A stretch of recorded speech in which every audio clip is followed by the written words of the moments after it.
কাল সকালে একটা ফোনে ঘুম ভেঙেছে। প্রথমেই তিনি জানতে চাইলেন সেনা প্রধান জেনারেল ওয়াকার নাকি অ্যারেস্ট হয়ে আছেন।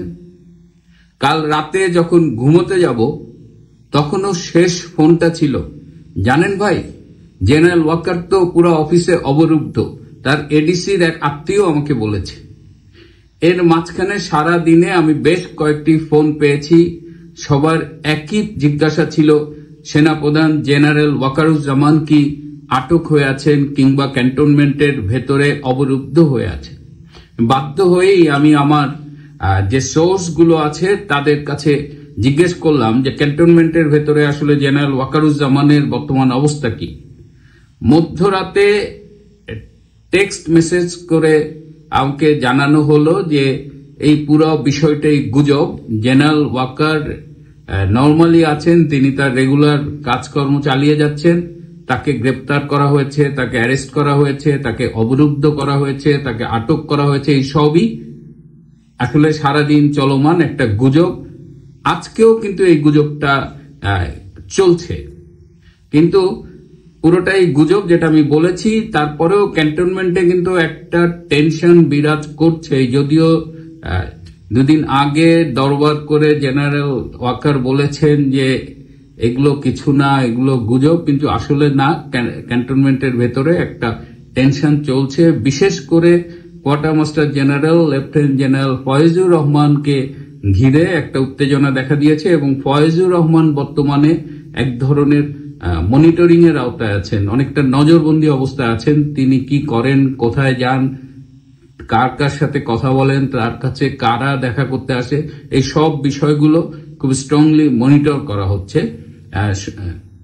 গতকাল নিকটজনের কাছে, দু একজনের কাছে ফোন করে ফয়েজুর রহমান এটি বলেছেন যে তার নাম রিসেন্টলি খুব বেশি সোশ্যাল মিডিয়ায় আলোচিত হওয়ায় তিনি একটু চাপের মুখে আছেন এবং তিনি সবার আলোচনায় শুধু নয়, তিনি সবার সার্ভিলেন্সের মধ্যেও পড়ে গেছেন এবং সেটা তার জন্য বেশ অস্বস্তিকর হয়েছে। তো এই হলো ক্যান্টনমেন্টের অবস্থা। জেনারেল ওয়াকার এখন পর্যন্ত স্বাভাবিক নরমাল আছেন। Lieutenant general Faizur under surveillance, তাকে তার গতিবিধি মনিটর করা হচ্ছে। এর বাইরে আরেকটি বিষয় খুব আলোচিত হচ্ছে, সেটা হলো যে সাবেক সেনা প্রধানদের অপতৎপরতা, এবং অনেকেই বলছেন যে এরা ডিওএইচএস এর থেকে এভাবে সেনা বিরোধী কার্যক্রম কিংবা অনেকটা এটাকে রাষ্ট্রবিরোধী কার্যক্রম অনেকে বলতে চাইছেন।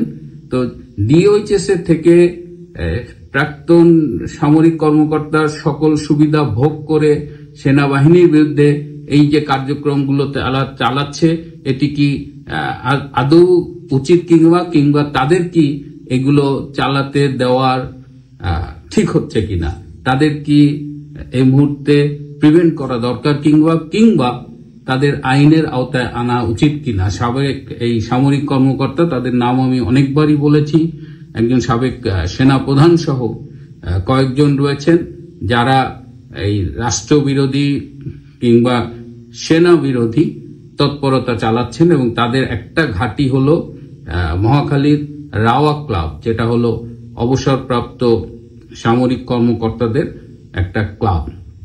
তো এইটা নিয়ে কিন্তু অসন্তোষ বাড়ছে। তো এই বিষয়গুলো আপনাদের জানিয়ে রাখলাম। আর এর বাইরে আরেকটি সংবাদ পরিবেশিত হয়েছে কলকাতা থেকে, যে 5 জন সামরিক কর্মকর্তাকে, সেনা অফিসারকে তুলে নেওয়া হয়েছে এবং একজনকে ফিরিয়ে দেওয়া হয়েছে। অনেকেই আমার কাছে জানতে চেয়েছেন এটা সত্যি কিনা। তো যিনি কলকাতা থেকে এই সংবাদটি পরিবেশন করেছেন, আমি তার সাথে কথা বলেছি এবং তিনি আমাকে নাম ঠিকানা দিয়ে বললেন যে দিজ আর দ্য পিপল, তাদের কিডন্যাপ করা হয়েছে। এই সামরিক একটা গোয়েন্দা সংস্থায় তাদের কিডন্যাপ করেছে এবং একজনকে আবার ফিরিয়েও দিয়েছে। কিন্তু আমি আমার নিজস্ব চ্যানেলে এই ঘটনাগুলো আমি এটা ভেরিফাই করতে পারিনি।